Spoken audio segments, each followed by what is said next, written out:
Bonjour chers amis. Alors, la journée d'hier a déroulé son lot de surprises. Et nous avions les Asian Shorts. Alors, comme je vous le disais hier, le format court-métrage est souvent peu éloquent parce que, je ne sais pas, le format est trop court.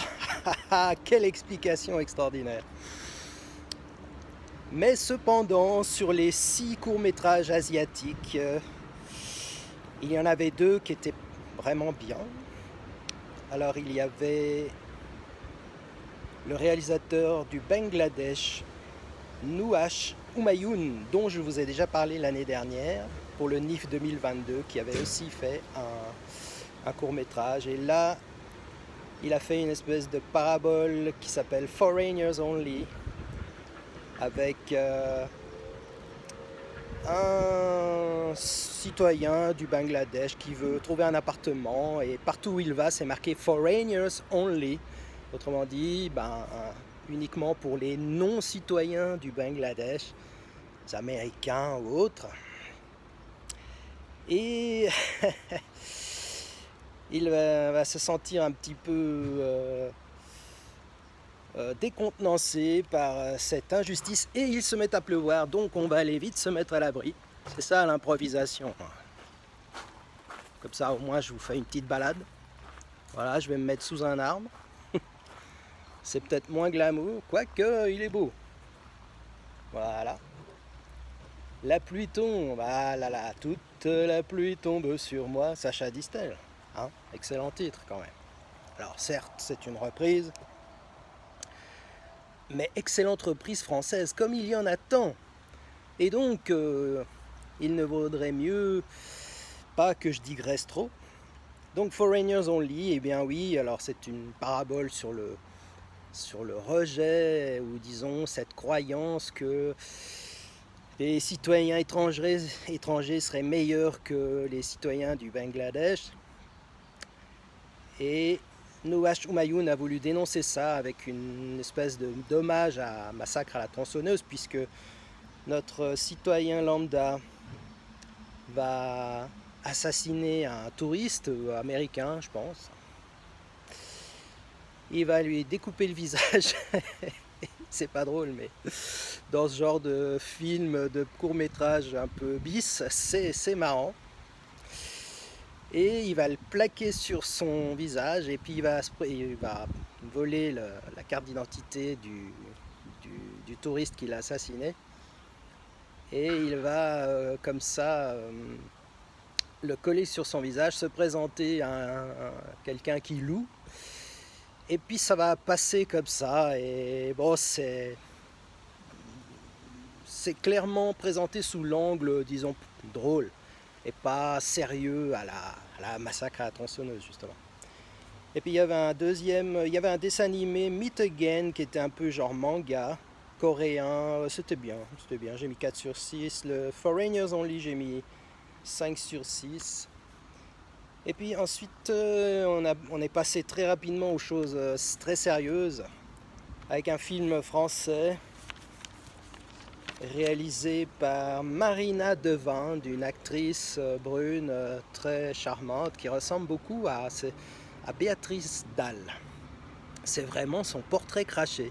C'est avec un air très bel et en même temps un air comme ça de défiance, de limite marginale. Et le contraste est fort, puisque dans ce film qui s'appelle Dans ma peau, un film extrême, donc je ne vais pas aller trop dans les détails, mais ce film s'adresse aux gens les plus solides d'entre vous. Si vous arrivez à le regarder jusqu'au bout, je vous mets au défi. Donc un film qui aurait pu largement aller dans la compétition des Ultra Movies, une rétrospective de 2002, donc un film que j'ai zappé.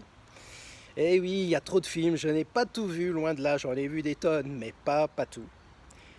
Et donc cette Marina Devin, qui joue le rôle d'Esther dans ce film, elle est donc actrice, réalisatrice, elle joue avec l'excellent Laurent Lucas, qui joue son compagnon. Et on a un couple comme ça parisien, tout à fait classique. Les deux travaillent, lui dans la banque, elle dans le marketing des objets de luxe.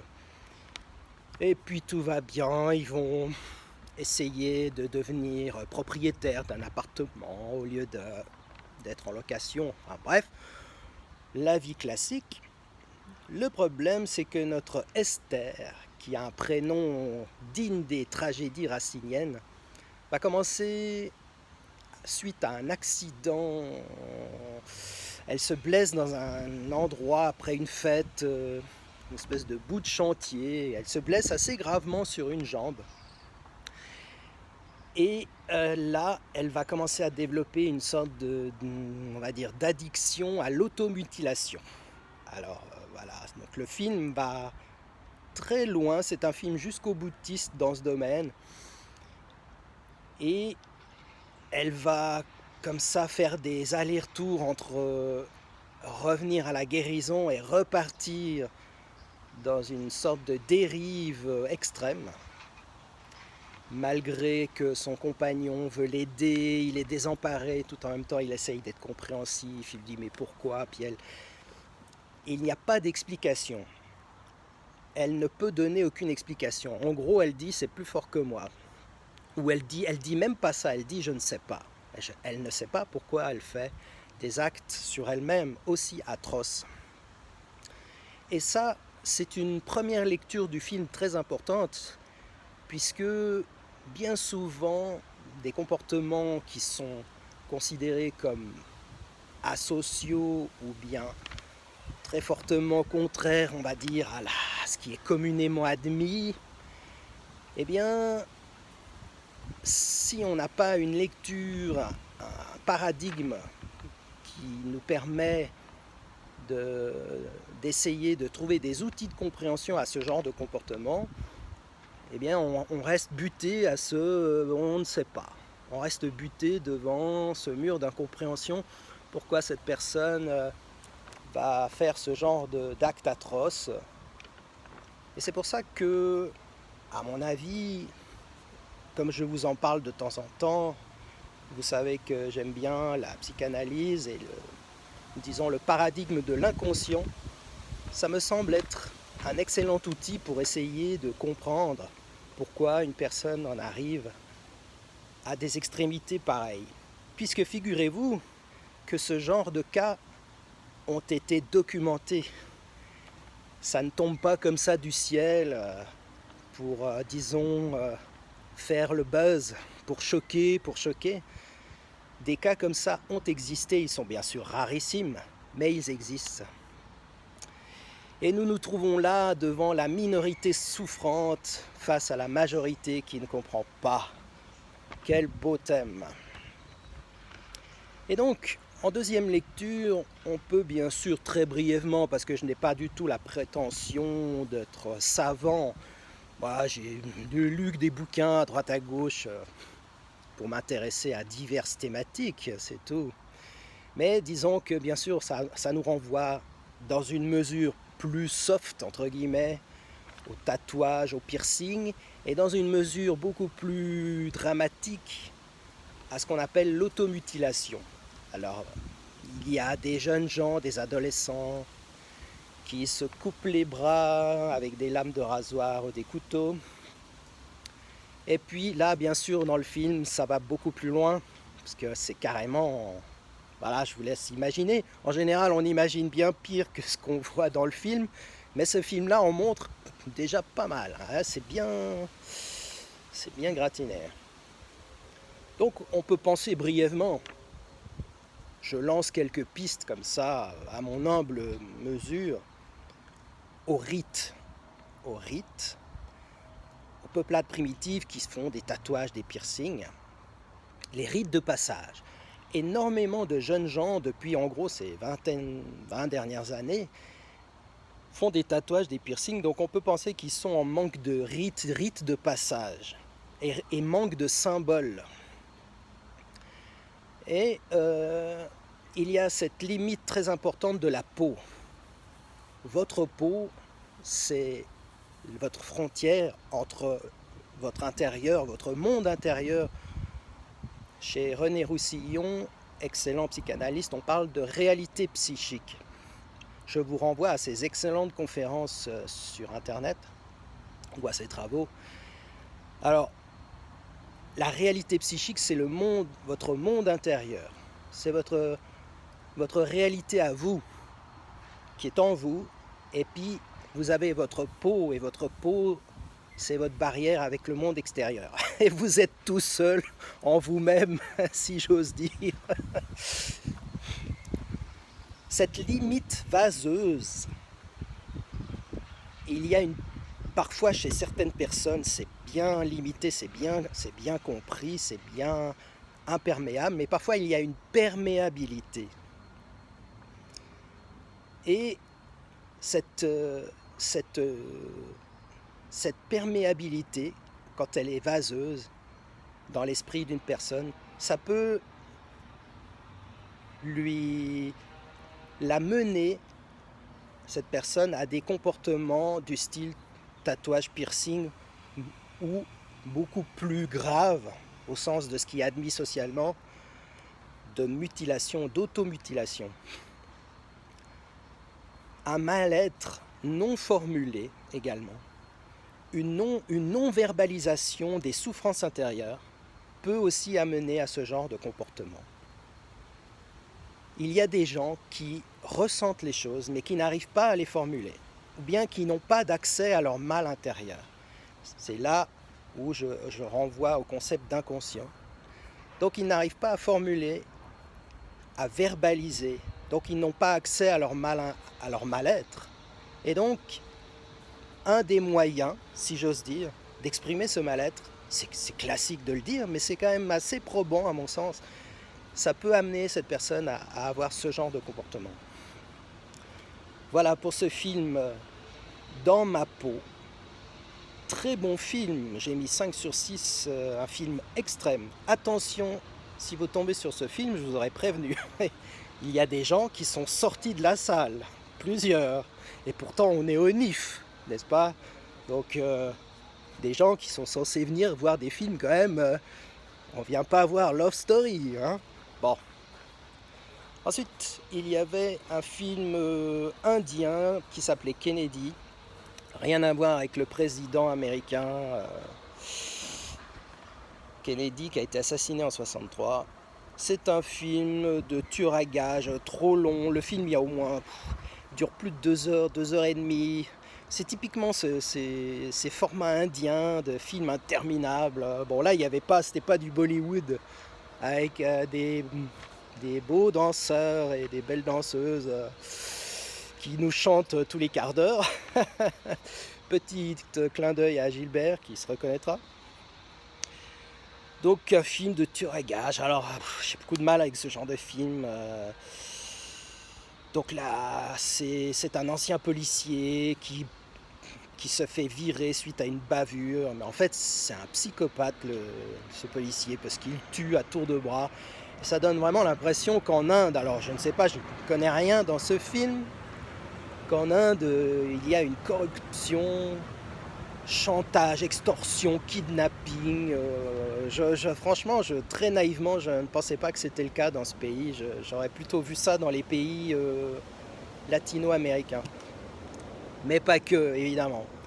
Donc cet ex-policier tombe là-dedans et il a le chef de la police qui lui donne des basses besognes, c'est-à-dire assassiner des gens.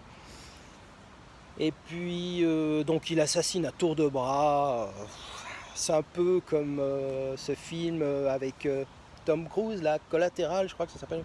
C'est un peu la même chose, si vous voulez, en beaucoup moins bien. Et donc ce gars, cet Indien, tueur à gages, va détruire sa famille. Et bizarrement, alors là c'est vraiment mon sentiment, parce que comme je vous l'ai dit l'année précédente, je ne comprends pas ces gens qui, si ça doit exister, puisque malheureusement les gangsters existent, ces gens qui tuent des autres et puis qui arrivent à avoir de l'attachement pour leur famille, pour leurs enfants, et ce qui est le cas de notre ami là, sa femme, quand elle découvre ses basses besognes, va s'éloigner de lui. Un de leurs fils va être va décéder dans un attentat, donc il sera très mal. Sa femme va s'éloigner de lui avec leur fille. Et notre super tueur à gages va ressentir, in fine, après presque 2h30 de film, des remords concernant sa fille qui est grande, qui a grandi loin de lui et il a tellement de remords qu'il lui envoie des messages, mais il n'arrive pas elle l'appelle, mais il n'arrive pas à répondre, et puis il est à deux doigts de se suicider en mettant son pistolet dans la bouche.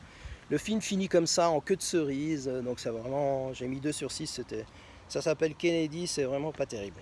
Ensuite, il y avait une deuxième rétrospective, un film qui s'appelle The Sentinel en anglais, en français La Sentinelle des Maudits.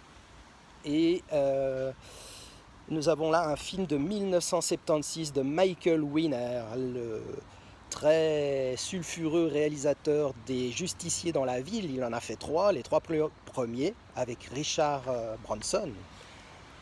Premier film, un chef-d'œuvre, un classique 1974, avec une musique sublime de Herbie Hancock, une des musiques que je réécoute le plus dans ma galaxie de films de chevet, musique de films de chevet.